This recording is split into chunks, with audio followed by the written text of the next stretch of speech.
আল্লাহ যখন কাউকে ভালোবাসে তখন তার শরীরে 4টি নিশানা পাওয়া যায়, অর্থাৎ 4টি আলামত যদি আপনার শরীরে থাকে মনে করবেন আল্লাহ আপনাকে ভালোবাসে। 4টি নিশানা। 1 নাম্বার হচ্ছে যাদেরকে আল্লাহ তাআলা দ্বীনের সঠিক জ্ঞান দান করেন তাদেরকে আল্লাহ তাআলা মহব্বত করেন। নাম্বার 2, দ্বিতীয় নাম্বার হচ্ছে যারা বেশি বিপদে পড়ে আল্লাহ তাআলা তাদেরকে মহব্বত করেন।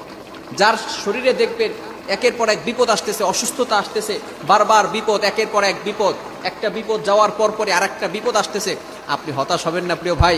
আল্লাহ তাআলা আপনাকে ভালোবাসেন। এই কোটি কোটি মানুষের ভিতরে আল্লাহ তাআলা আপনার প্রতি ফোকাস করেছেন, আল্লাহ তাআলা আপনাকে ভালোবেসেছেন বিধায় আল্লাহ পাক রব্বুল আলামিন আপনাকে বিপদ দিয়েছেন। মনে রাখবেন নবীদেরকে আল্লাহ তাআলা বিপদ দিয়েছেন। ইব্রাহিম আলাইহিস সালাম খলিলুল্লাহ এবং মিল্লাতা আবিকুম ইব্রাহিম, যিনি সকল মুসলিম উম্মাহের সকল মুসলমানদের পিতা এবং সকল মুসলমানদের লিডার নেতা, সুতরাং ইব্রাহিম আলাইহিস সালামকে আল্লাহ তাআলা সবচেয়ে বেশি কষ্ট দিয়েছেন।